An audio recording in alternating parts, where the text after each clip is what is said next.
Who gives this woman away? Her mother and I gives our most precious gift, Kimberly.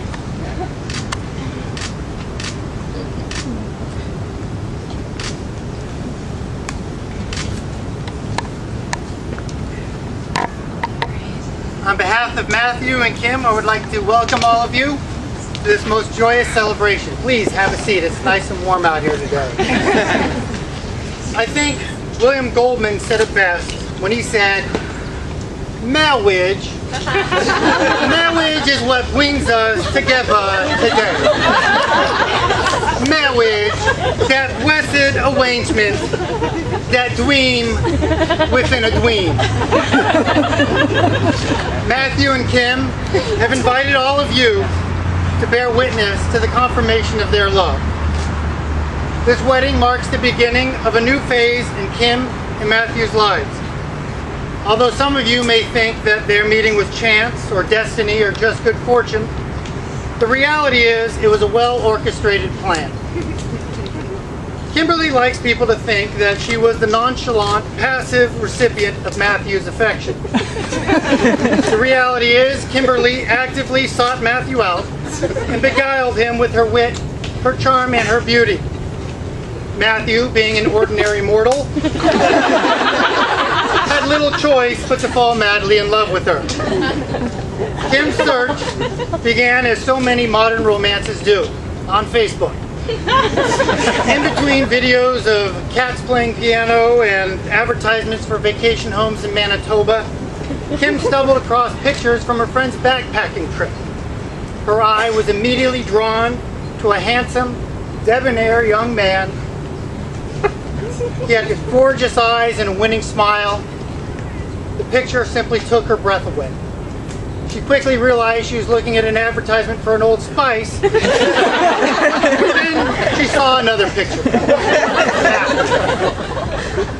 Kim asked her friend about this other guy, and her friend confirmed that he was single, but he just wasn't into dating right now. Never one to be dissuaded by facts or reality, Kim patiently waited for the right moment to strike. That time eventually arrived on September 9th, 2011.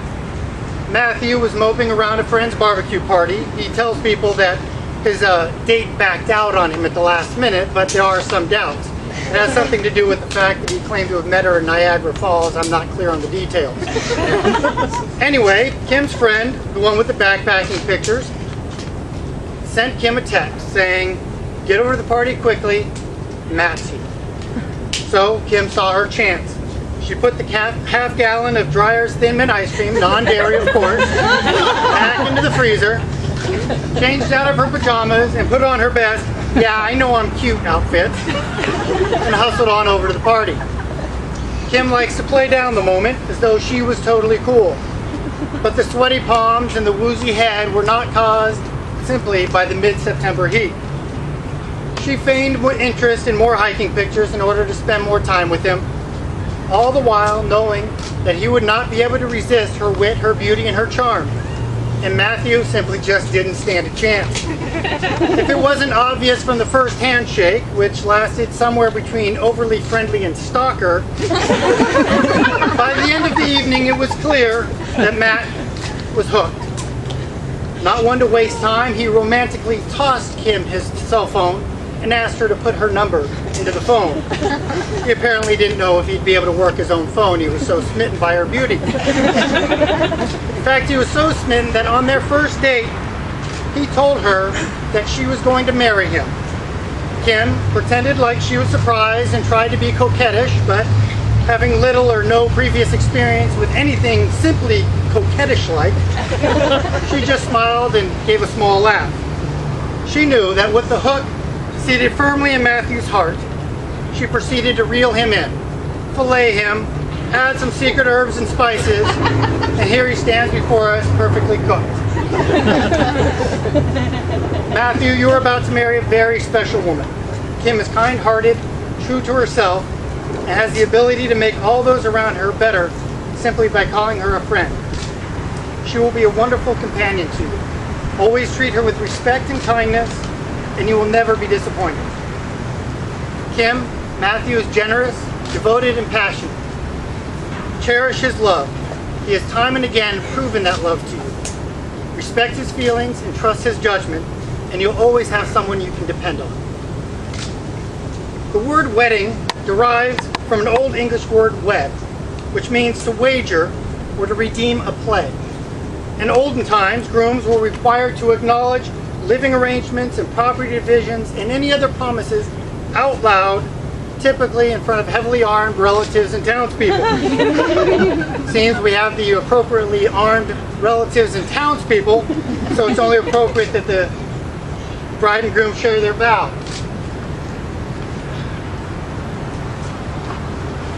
You don't want to live it.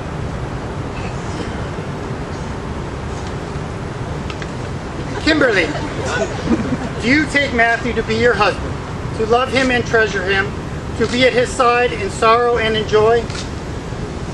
Do you promise to comfort him in suffering, to cherish him in times of hardship and in ease, to celebrate him as he continues to grow for all the days of your life? Do you promise to treat Matthew the way he deserves to be treated, to be his sous chef, his partner in crime, his co-pilot, and his companion? Do you promise to pack lightly, not to nag him when he gets lost but refuses to ask for directions, and to support his right to be wrong?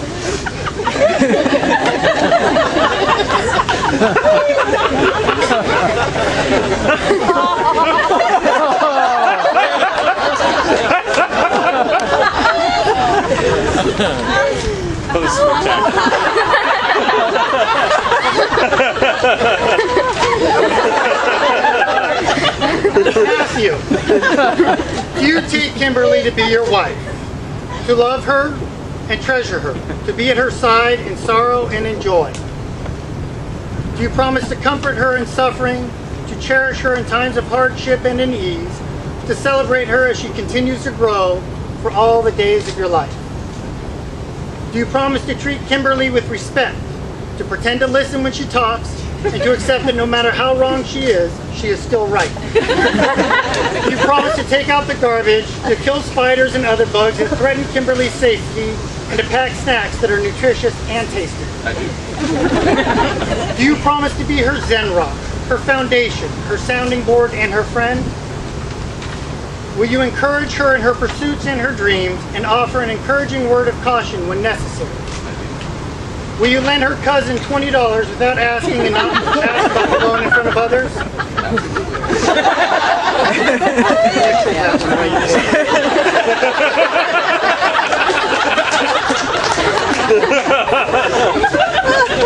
Will you give Kimberly the remote control even when she wants to watch some stupid British show about rich people that makes no sense and has no bearing on today's reality?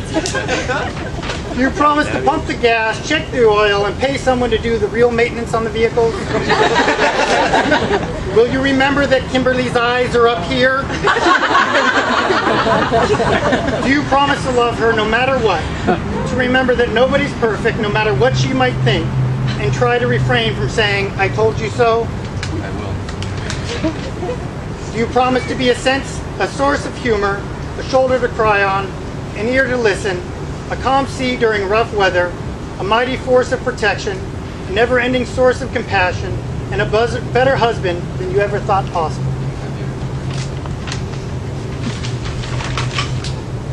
We'll get to that later. The final path on the passage to the status of husband and wife is marked by the exchange of rings. Now that you've both said your vows to one another, do we have rings? Does anybody bring any rings?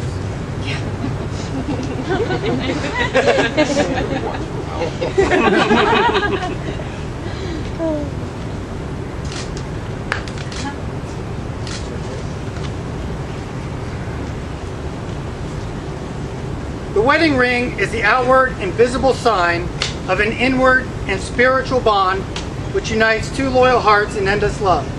It is the seal of the vows that Matthew and Kim make to one another.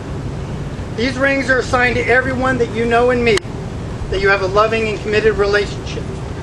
The ring is a circle. It has no beginning and no end. It is a sign of a bond that should not be broken. Pause for dramatic effect. Oh, sorry. Matthew, why don't you go ahead and take this ring and put it onto Kimberly's finger. and repeat after me. Kim, I give you this ring as a symbol of our vows, and with all that I am and all that I have, I honor you. With this ring, I thee wed.